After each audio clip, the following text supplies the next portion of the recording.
Today's kind of like an errand day. I've got some stuff I need to get done.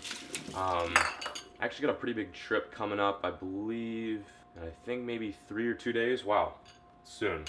So I gotta get prepped up for that. And one big part about being prepped up means I've got to replace all the things I've broken in the past 3 weeks.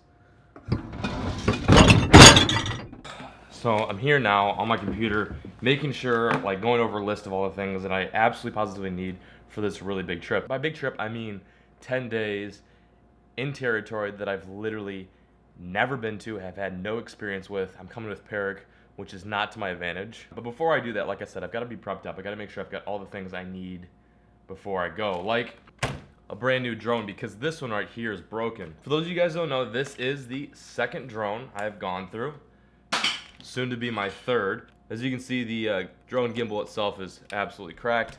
That was because I crashed into some power poles. The next thing I have to get fixed is this lens that I was literally just using to film with a few seconds ago. You may not be able to tell the difference. The one I'm using right now is on $200, $250.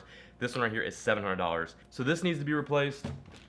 This needs to be replaced. I just replaced my camera, so we don't need to worry about that. Okay, let's get on a roll. I've got a ton of stuff to do today. Hey, see you dogs. Be good. Be golden. Stay golden. Love you. Bye-bye. I think one of the most asked questions I get sometimes is like, what is a good starting camera to use if I want to be like, you know, a fishing YouTuber in general? In my opinion, you got to start off small. A lot of people will say GoPros. A lot of people will say just like regular point and shoots. Something like this is really what you should start off with if you really want to get serious into it. This right here was one of the first kind of like legit cameras I started filming with. It is a Sony a5100. It's an APS-C camera with no mirror. As you can see, that's just a sensor for all you camera heads out there. The one thing that is so valuable about this camera, the reason why I got it, is because of this. Boom. I generally film by myself, and I don't have like a big budget for like a camera crew, and I don't necessarily want a camera crew, so this really comes into play and makes sure that everything that I'm doing is in frame and it looks all nice. Yeah, I was wondering, do you guys sell fly fishing gear? Really, like rods and reels and stuff like that? Oh, cool. Awesome. Thanks. I'll be right over. Cool.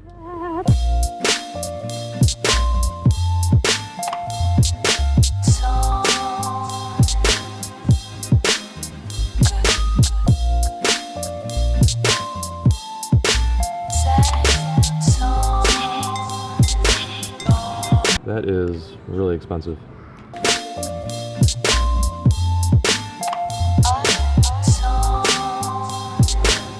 I'm lost. It's like I want to get something nice, but I don't want to spend too much money and get something that's like overkill, you know? I think we'll just stick with this. It's 90 bucks, it's not too overkill. It's actually on sale, which is nice. Oh wow. That's incredible. These, I'm guessing? Yeah. Okay, let's start filling it up. So these are wet flies. Guessing these sink. Nymphs, hoppers, beetles, ants on this side. Okay, I'm getting the hang of this. I'm literally basing off of what flies I should get from just what looks cool. I just feel like smallies would eat most of what I'm picking out. How's it going? Oh, going great. Right. Sorry. Bunch of stuff here. Oh, hey. So that went well, other than the fact that I spent way too much money on equipment that I have absolutely no idea how to use. The first time in many, many years, I bought stuff, fishing related stuff, that I have absolutely no idea what it's all about. So I really want to get into the whole fly game. Not necessarily like want to strictly do fly fishing, but I think there are some times where it's going to be fun to bring out like a little popper for smallmouth or largemouth. I just want to get it, you know. Like I said, ever since I tried doing it, ever since I did it for pike and I caught that 43.5 inch pike on a fly rod, I've wanted to get into it just a little bit. Like I'm not gonna like strictly go fly fishing from now on, guys. I just want to do it when it's when the opportunity arises, in other words. Okay, I got 3 or 2 more errands to run, maybe 5, I don't know. We'll see. Definitely 1 or 2. Okay, let's go.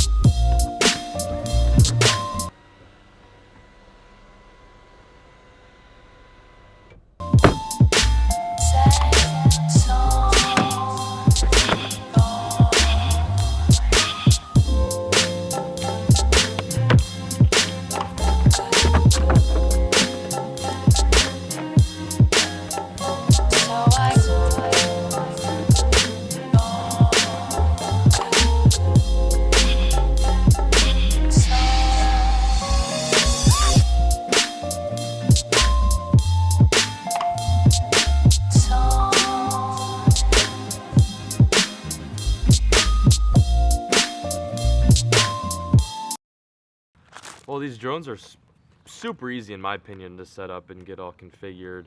The one thing I would highly suggest if you're gonna get a drone, if you're gonna buy one, again, I'm not the type to be giving drone advice. My biggest tip for you guys is to make sure you do a few test flies. Not even like recording, just get out there and fly it around. It's definitely important. You know outside, dude? Go outside? Come on. Go outside. Oh! What do you see? What do you see?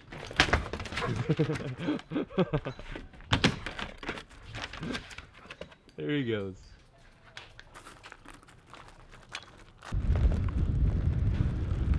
So right now I'm holding the camera, holding the drone, carrying my rod and all my other camera gear, and riding the bike. This is why I break so much equipment.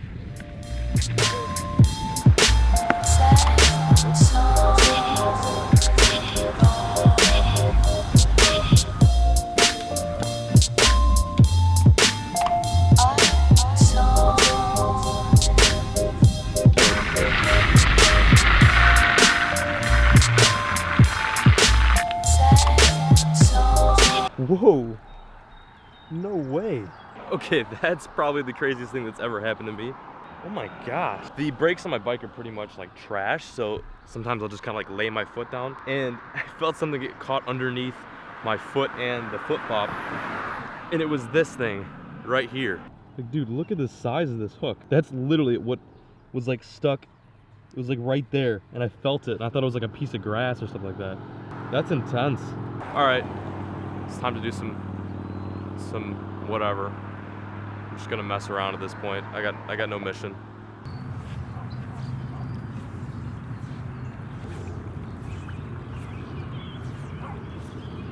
The reason why I'm kind of going sideways opposed to like the normal fly cast, or at least what I think is a normal fly cast, is I get like a bunch of trees behind me. I'm just not that good enough to finesse it kind of around those trees, so I'm kind of steering clear. That's why I'm casting kind of weird, or unorthodox, I guess. All right, I'm gonna try a different spot, somewhere where I think maybe I have a better chance of getting bit at. If that doesn't work, then I'm going home. This is probably where I should have started getting back into fly casting. It's all open, and the current isn't strong. Let's give this a go.